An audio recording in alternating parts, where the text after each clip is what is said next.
Hi, parents. So, I'm here to tell you a little trick about how I read stories that aren't in a language that I speak. So, I had experience of this myself when I lived in Hungary, and Colby would want to buy Hungarian books. So, I learned different ways to try and tell the story using the pictures. So, the first thing I've done, I've had a look at the book. I have no idea what this is about, to be honest.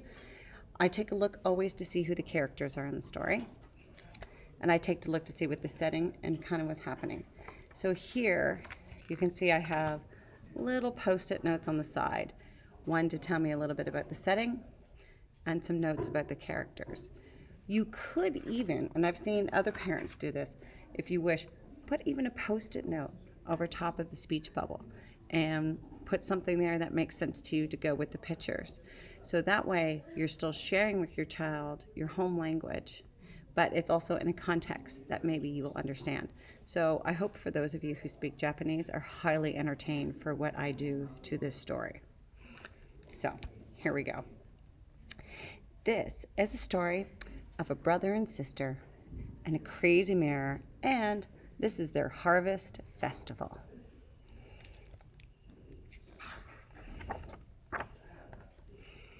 One day, a brother and sister decided to go on an adventure.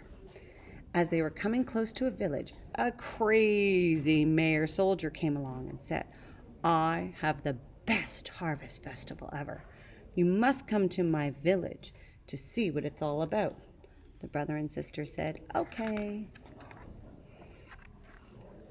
The first place he took them to was an amazing barbecue restaurant. It smelled so wonderful. Everyone wanted a taste, but it was ever so hot in there, and they decided to sit down and enjoy a meal. The chef said, "Join us, please." After the restaurant, they went to enjoy the festival through the streets. They took a walk and saw many things that had been harvested, including the rice. Brother and sister danced along with the rice man and asked many questions about the festival. Everyone was curious, even the cat.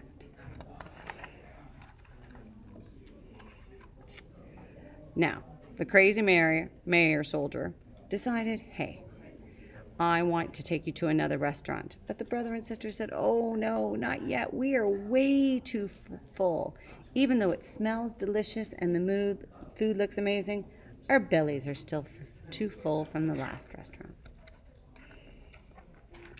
So they decided to have a little wander into more of the traditional part of the village, where they found some farmers making a traditional dessert. "Wow," they said, "doesn't this dessert look amazing? Look at the beautiful colors it is." It had an amazing green color, and everybody was enjoying a taste. And there was more action in this festival. Also at the festival, there was a village theater, and they could see the performers in the background. But the crazy mayor insisted that the brother and sister watch him in a horse race. They cheered him on from the sidelines.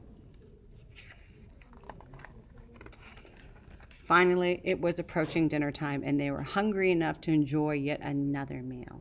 This time at a famous noodle restaurant. It was the best in the village.